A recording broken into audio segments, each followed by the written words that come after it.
Welcome to the deep dive.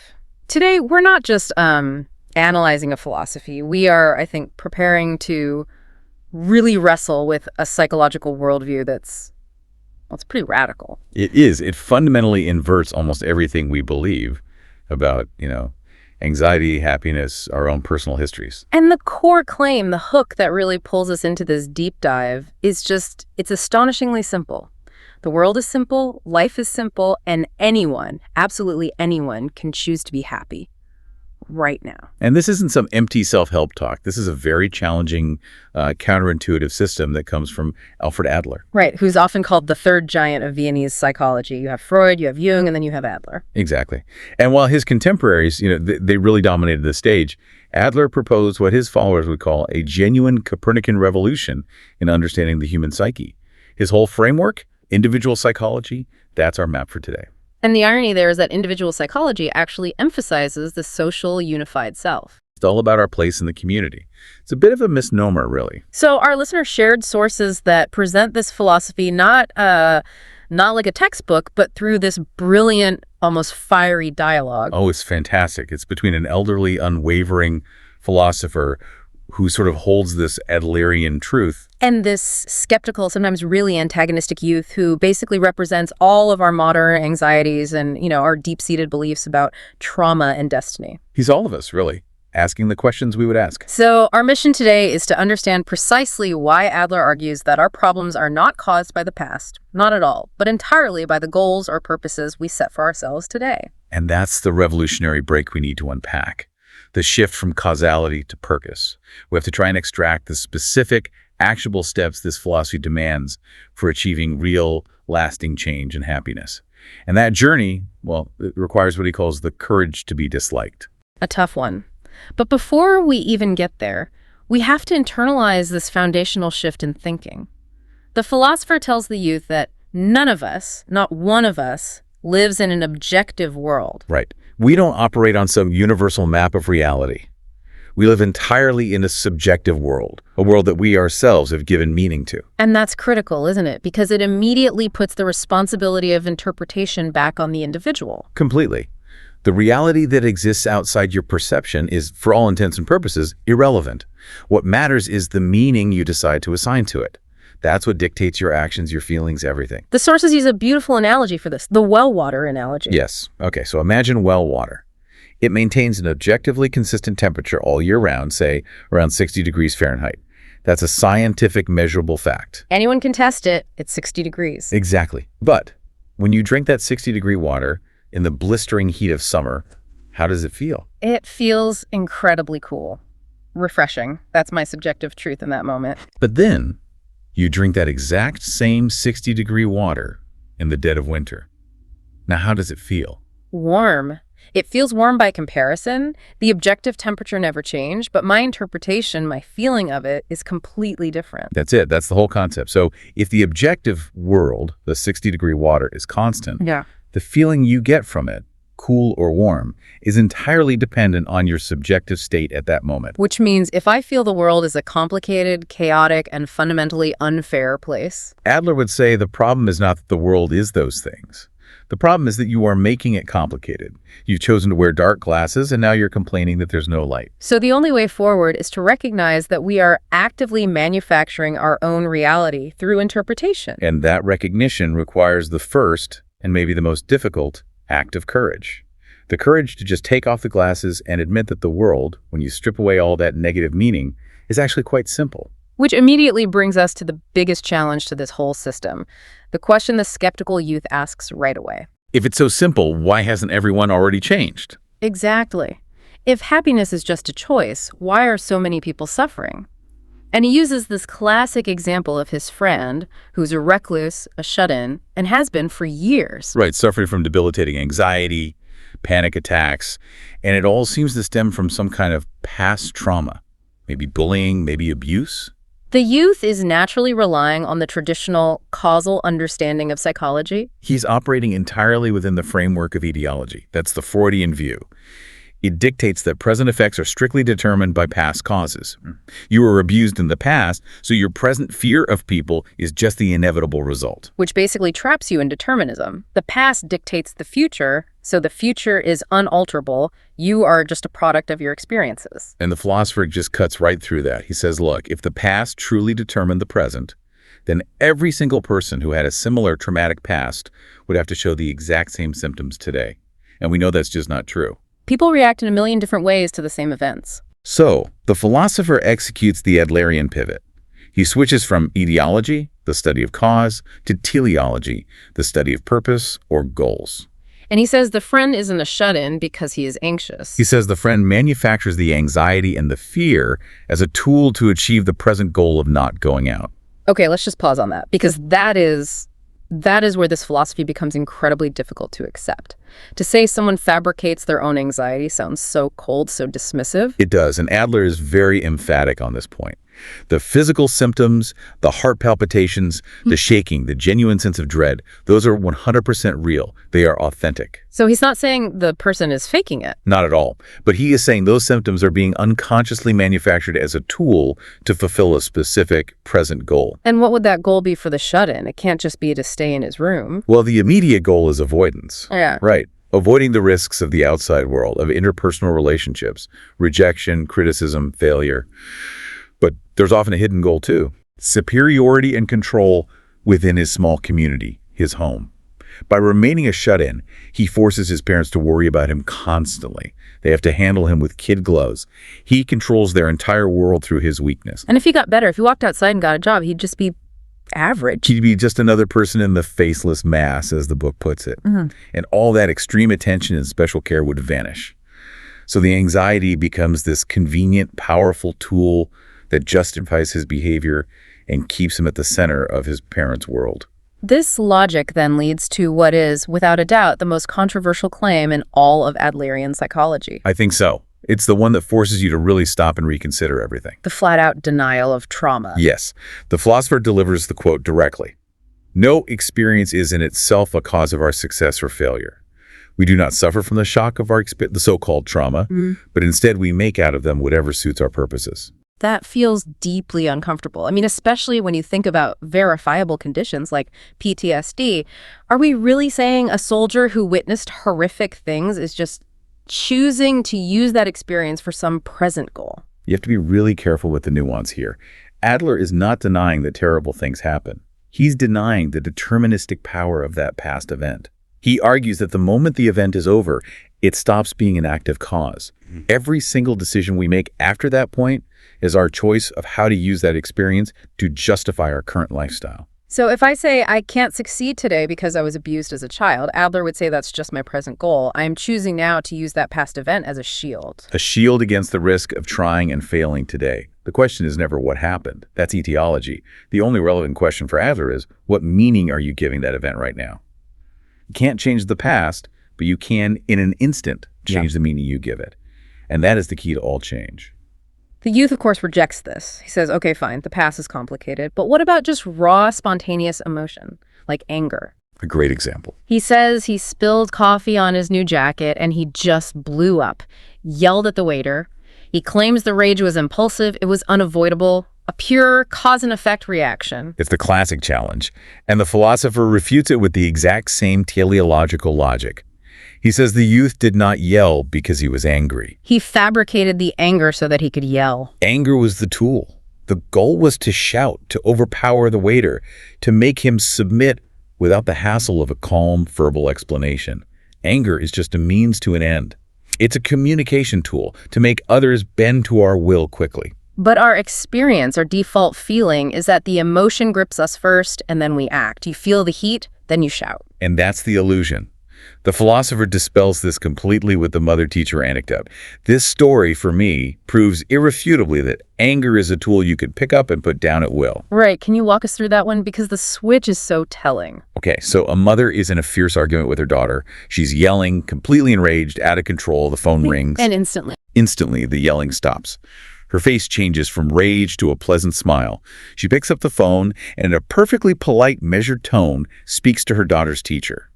For 5 minutes, she's completely composed. Then she hangs up. The moment she hangs up, the smile vanishes. The rage comes back onto her face, and she picks up yelling at her daughter exactly where she left off. That instantaneous shift proves it was never an uncontrollable impulse. It was a tool. She put it away when the goal changed, be polite to the teacher, and then pulled it right back out when the goal went back to controlling her daughter. If she could put the rage aside for the teacher, she could have chosen not to use it on her daughter in the first place. It puts all the responsibility back on us. If we accept this teleological view, we are not determined by the past, we are not machines driven by emotions, we are always choosing our lifestyle. That is highly convicting. It forces you to look at your own feelings, your own anxiety or depression, and ask, what purpose is this serving for me right now? And this is why Adler says the fundamental block to happiness isn't ability, it's a lack of courage. Courage to choose a new lifestyle. If you accept teleology, your past has no bearing on how you live from this moment on. The cage is unlocked. You just have to have the courage to step out. Okay, that is a massive mental hurdle to clear. But once we get past it, once we accept purpose over cause, we have to tackle the next revolutionary claim. If we are manufacturing our emotions to achieve goals, where do these goals come from? Adler says all human suffering stems from one single universal source. And that source is all problems are interpersonal relationship problems. That is just a staggering claim. I mean, all of them. All of them. This is his sweeping thesis, the foundation for the entire structure of happiness. He argues that if you're the last person on Earth living completely alone, all your problems would vanish. Even my internal problems, my self-hatred, my ambition, my anxiety. All of it. Because even what we think of as internal suffering is, when you really look at it, rooted in a social context. To feel lonely, you need the concept of others to feel excluded from. To feel ashamed of your appearance, you need to compare yourself to others' standards of beauty. Since absolute isolation is impossible for us, we have to conclude that all problems are, at their core, social. But what about the youth's self-hatred? He lists his own shortcomings, he's pessimistic, he distrusts people, he has low self-confidence. That feels so deeply internal. But the philosopher looks for the teleological goal. Why does the youth dislike himself? He is resolved not to like himself and focuses on his shortcomings because he's using that self-loathing as a form of self-protection. So the goal is simply to not get hurt in interpersonal relationships. Precisely. If he focuses on his flaws, he has a ready-made excuse to avoid the vulnerability of a real relationship. And here's the defensive genius of it. When someone inevitably rejects him, he has his justification ready. Of course they snubbed me. Look at my flaws. If only I didn't have these shortcomings, then I could be loved. Yes. It allows him to keep the fantasy alive that he is, fundamentally a lovable person, if only his circumstances were different. He protects his pride. This defense mechanism is perfectly laid out in the example of the female student with the fear of blushing. Oh, it's a brilliant example. So this student wants her blushing cured so she can finally confess her love to a man she likes. But the philosopher sees the deeper fear. Which isn't the blushing. It's being rejected. Mm. A rejection she feels would completely negate her existence. So she needs the fear of blushing as a symptom. It's an external excuse. It's a kind of insurance policy. It lets her avoid the risk of actually taking action. Yes. As long as she has the symptom, she can tell herself, oh, I can't confess to him because I have this dreadful fear of blushing, and the fantasy stays alive. If only my blushing had gotten better, I could have succeeded with him. It's the ultimate life lie. She's externalizing her own lack of courage onto a physical symptom. So Adlerian therapy wouldn't even treat the blushing. It would focus on giving her the courage to accept herself and move forward, regardless of the outcome. Exactly. The issue is courage, not dermatology. And this strategy of using our flaws as a shield connects directly to how we manage our feelings of inferiority, which Adler says are universal. Absolute universal. Everyone feels inferior at times. It starts in childhood. We all want to escape that feeling of helplessness and pursue superiority. Now, superiority here doesn't mean dominance over others. It just means striving for an ideal, improved self. Right. A toddler learning to walk, an artist honing a skill, that's a healthy drive. It's the launchpad for all human growth and striving. The problem comes when that healthy feeling gets twisted into an inferiority complex. So what's the difference? What makes it a complex? The inferiority complex is the condition of using that feeling of inferiority as an excuse to justify inaction. When you start using this fabricated logic, I cannot achieve B because of situation A. Like, I'm not well educated, so I can't succeed. Exactly. The philosopher calls this apparent cause and effect. It sounds logical, but the real teleological motivation isn't inability, it's an unwillingness to make the effort. Because effort involves the risk of failure, of public critique. Correct. So the hidden implication is always, if only it weren't for A, I could be really successful. They cling to that flaw because it absolves them of the need to try. It's safer to be a victim of circumstance than to risk effort and still fail. And then on the flip side, you get the superiority complex, which is just another way of compensating for that same deep feeling of inferiority. It's a fabricated feeling of superiority meant to hide a deep lack of self-acceptance. We see this everywhere. It manifests as what he calls giving authority. Making a big show of being connected to powerful people, name-dropping, flaunting expensive brands. They're borrowing power because they believe their true, unadorned self is worthless. And the sources are incredibly blunt about people who boast about their own accomplishment. They say that person is boasting only out of a feeling of intense inferiority. If you were genuinely confident, you would have no need to boast. The act of boasting is a sign of fear, the fear that no one will accept you just as you are, so you have to constantly prove your value. There's an even more extreme and, frankly, toxic version of this, bragging about your own misfortune. This is a really dark form of compensation. It's when someone uses their difficult past, their abuse, their illness, to try and become special and gain control over other people. By monopolizing suffering, they put themselves above any critique. They use the line, "You don't understand how I feel," to silence others and control the behavior of everyone around them. They achieve a kind of perverse superiority through their own weakness. Adler points out that in our culture, weakness can be an incredibly powerful tool. A baby rules the entire household through its sheer helplessness. This all seems to circle back to the central problem that poisons our relationships, seeing other people as rivals. When you see life as a competition, you're always thinking in terms of victory and defeat. If your friend gets a promotion, you don't see it as their happiness. You see it as your defeat. You can't genuinely celebrate it because you're constantly measuring their success against your own. And that competitive lens is the source of so much envy and stress. The only remedy, according to Adler, is to consciously withdraw from this zero-sum game of winning and losing. Your rival must become a comrade. We have to see that while we are all different ages, abilities, experiences, we are all fundamentally equal. And that one shift can turn the world from a perilous, competitive battlefield into a safe, cooperative place. It just changes everything about how you interact with people. Okay, so realizing that all problems are interpersonal brings us to the next critical phase. How do we actually navigate these relationships in a healthy, free way? Adler lays this out with the 3 life tasks. Yes. To live as a functional social being, Adler says you have to confront these 3 inescapable tasks. And they're categorized by the distance and depth of the relationship they demand. The first, and he says the lowest hurdle, is the work task. Right. Work is generally objective. It's focused on a common goal, on results. This makes it easier because you can cooperate with people you don't even like personally. The problems that cause people to avoid work, like our shut-in friend, it's never about the work itself. It's about avoiding the interpersonal risks.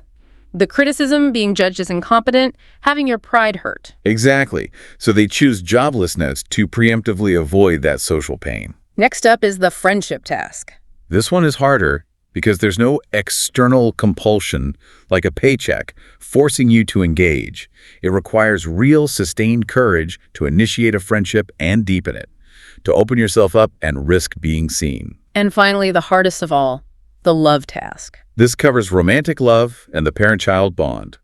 The distance here is the closest, so the vulnerability is at its absolute highest. Adler is very clear that relationships built on restriction, a partner forbidding you from seeing friends, a parent smothering a child, are based on profound distrust. Whereas real love, the kind that fosters that community feeling we're aiming for, is defined by freedom. Yes, the definition is beautiful. If you can think, when I am with this person, I can behave very freely, that is true love, the freedom to just be yourself without fear of judgment or restriction. And this framework leads us to the concept that stops people from ever really engaging in these tasks, what he calls the life lie. It's a harsh term, but it's a necessary one. A life lie is the state of coming up with pretexts, blaming your past, your boss, a psychological symptom, in order to avoid these 3 life tasks. It's the ultimate act of shifting responsibility. The student with the fear of blushing was living a life lie, blaming her body for her lack of romantic courage. And this is why Adler says the core issue is never one of good or evil, or even ability. It is purely an issue of courage. You lie to yourself to stay in your comfort zone because engaging with work, friendship, and love requires embracing risk. So if the life lie is the problem, the solution, the practical tool, the gateway to freedom, has to be the separation of tasks. This is the absolute core of putting Adlerian philosophy into practice. And the rule for identifying the task is simple. Who ultimately receives the result brought about by the choice that is made? Okay, we need some real-world examples here. Let's start with the classic parent-child battle over homework. Perfect. The parent tells the child to study. If the child chooses not to study, who ultimately receives the result of that choice? Who gets the bad grade? The child. Right. Therefore, studying is unequivocally the child's task.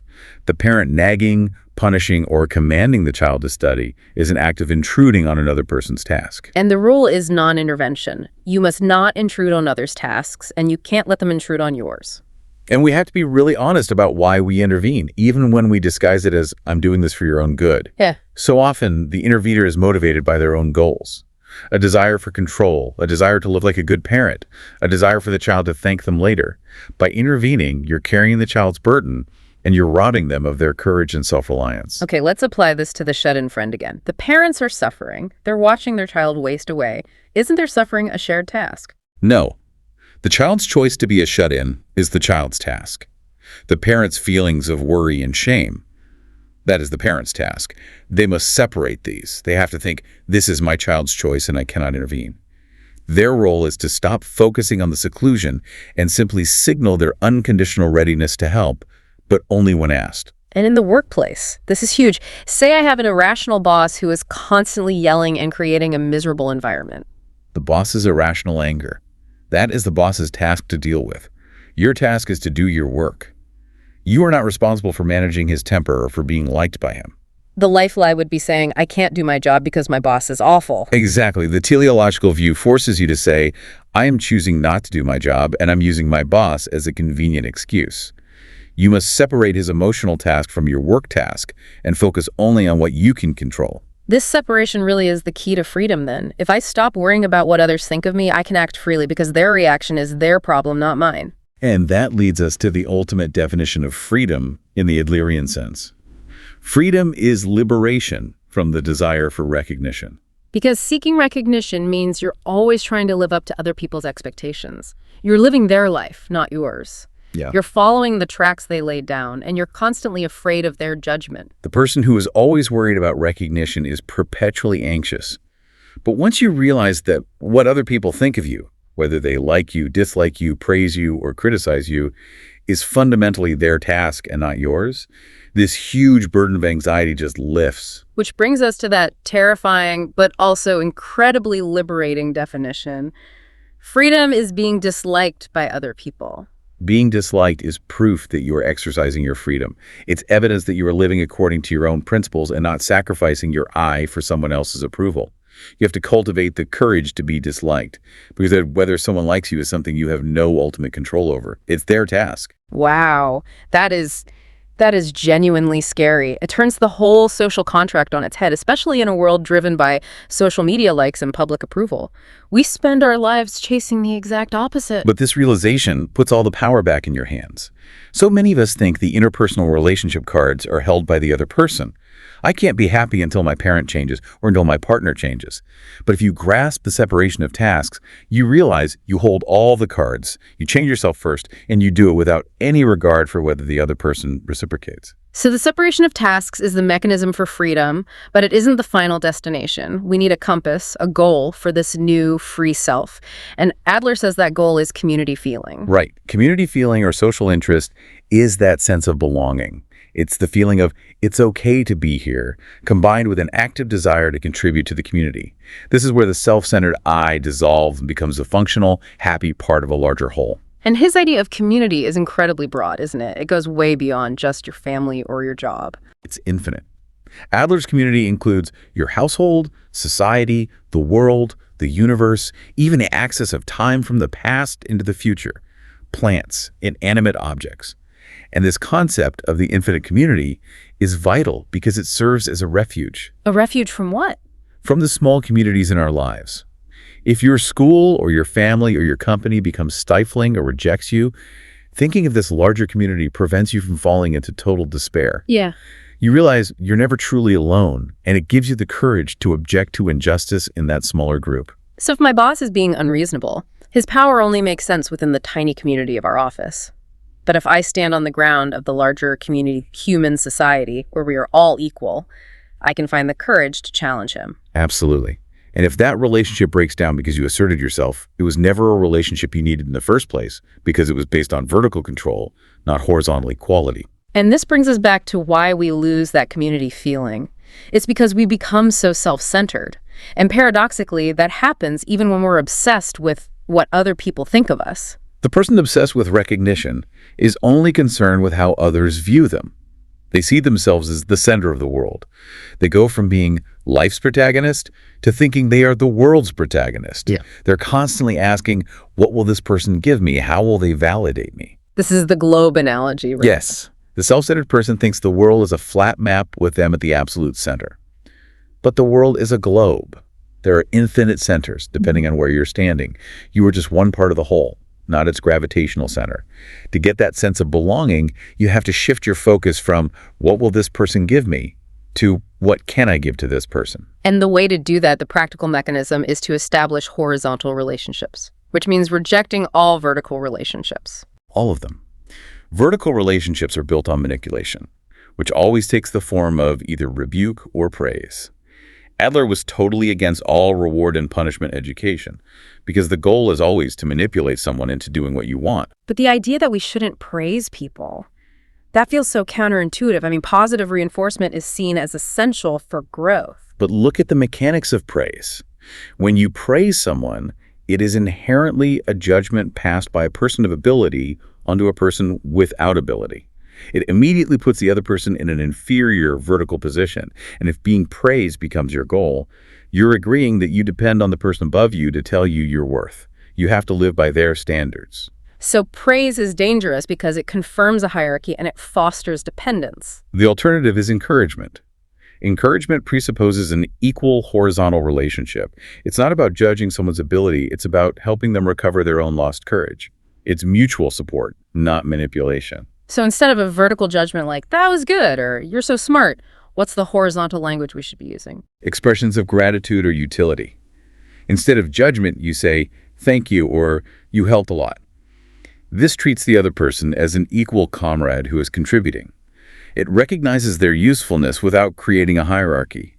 And if you feel truly useful, you don't need the external praise anyway. This brings us to the 3 pillars, the concepts that have to work together in the circular structure to achieve real happiness. Right. The foundation of it all is self-acceptance. This means accepting the irreplaceable this me, just as it is. Adler calls it affirmative resignation. You can't change what you were born with, your height, your history, but you can always change the use you make of that equipment right now. And having that self-acceptance, that courage to accept my own reality, gives me the strength for the 2nd pillar.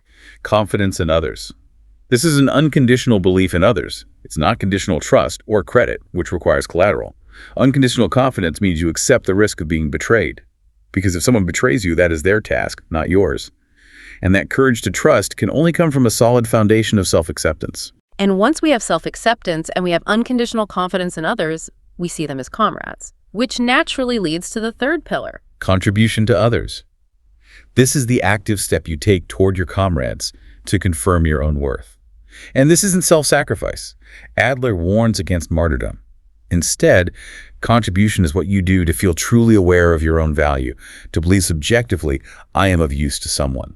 And the most accessible way to contribute is through work. Work is the essence of contribution to the community. It confirms your sense of belonging far beyond just earning a paycheck. This is why you see a wealthy CEO still working or doing charity. They are seeking that subjective feeling. I am useful. It's okay for me to be here. So self-acceptance fuels confidence in others, which allows us to contribute, and that contribution then confirms our worth, which reinforces our self-acceptance. It's a virtuous, self-sustaining loop. And that completes the definition of happiness. Happiness is, quite simply, the feeling of contribution. It's the subjective sense that I am of use to someone. And crucially, that feeling does not need to be seen or recognized by anyone else. If you have that internal subjective feeling of usefulness, you no longer need that anxious desire for recognition. You already know your own worth. Freedom and happiness become inseparable.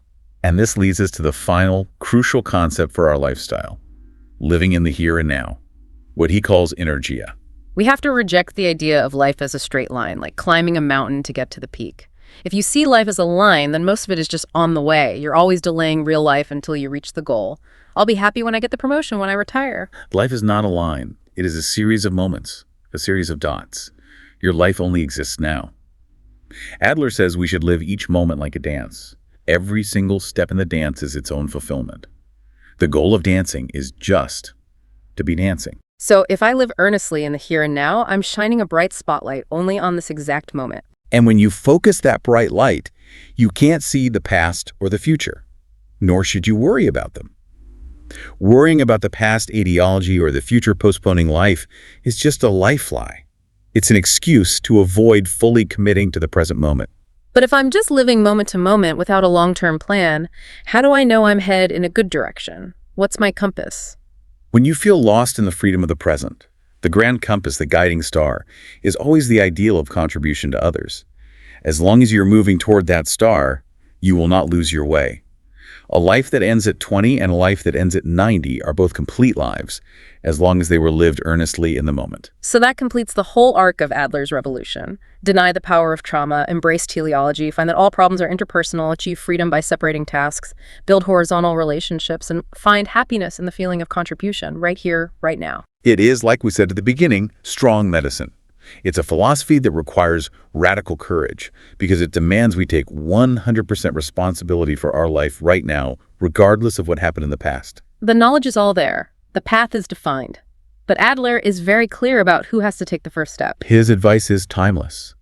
It's maybe the most challenging part of the whole thing. He says, someone has to start.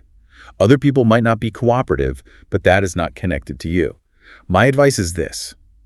You should start, with no regard to whether others are cooperative or not. That is the ultimate realization, isn't it? You cannot wait for the world or for the people in your life to change first. The past does not decide your future. Your life is determined here and now by your choices. The issue isn't one of ability, it's simply the courage to be happy. If I change, the world changes, because your subjective experience of it changes. We've brought you to the water's edge of this philosophy, but drinking the water? Living with that courage, that is entirely up to you.